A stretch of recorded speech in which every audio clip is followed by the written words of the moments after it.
దసరా దీపావళి పండుగల సమయాల్లో రైల్వే స్టేషన్లలో అసాధారణ రద్దీ నెలకొంటుంది.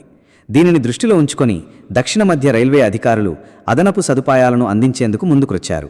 సికింద్రాబాద్ జంక్షన్పై పెరిగిన ఒత్తిడిని తగ్గించడానికి, ప్రయాణికుల అవసరాలను తీర్చడానికి నాంపల్లి, కాచిగూడ, చర్లపల్లి నుంచి రైళ్లను నడుపుతున్నారు. దీనివల్ల హైదరాబాద్ నగరంలో ట్రాఫిక్ ఒత్తిడి తగ్గుతుందని, మరోవైపు ప్రయాణికులకు సౌకర్యం లభిస్తుందని అధికారులు అభిప్రాయపడుతున్నారు. అయితే చర్లపల్లి నుంచి పండుగల నేపథ్యంలో ఓ స్పెషల్ ట్రైన్ ప్రకటించారు.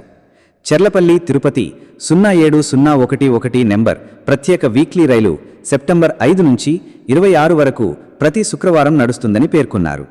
తిరుగు ప్రయాణం తిరుపతి చర్లపల్లి 0702 నంబర్ రైలు సెప్టెంబర్ 6 నుంచి 27 వరకు ప్రతి శనివారం నడుస్తుందని అధికారులు తెలిపారు.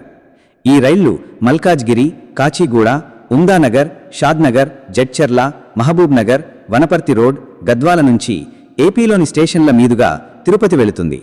దక్షిణ మధ్య రైల్వేకి సికింద్రాబాద్ ప్రధాన కేంద్రంగా ఉండటంతో అక్కడ రద్దీ తీవ్రంగా పెరుగుతోంది. ప్రత్యేకంగా పండుగల కాలంలో టికెట్లు దొరకడం కష్టమవుతోంది.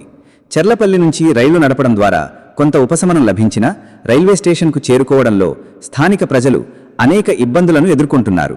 ట్రాన్స్పోర్ట్ సదుపాయాలు తక్కువగా ఉండటం, బస్సు సౌకర్యం పరిమితంగా ఉండటం వల్ల ప్రయాణికులు తీవ్ర ఇబ్బందులను ఎదుర్కొంటున్నారు. ఈ నేపథ్యంలో చర్లపల్లి రైల్వే స్టేషన్కు ఆర్టీసీ మరియు మెట్రో ఫీడర్ సర్వీసులు కల్పించాలని ప్రజలు డిమాండ్ చేస్తున్నారు.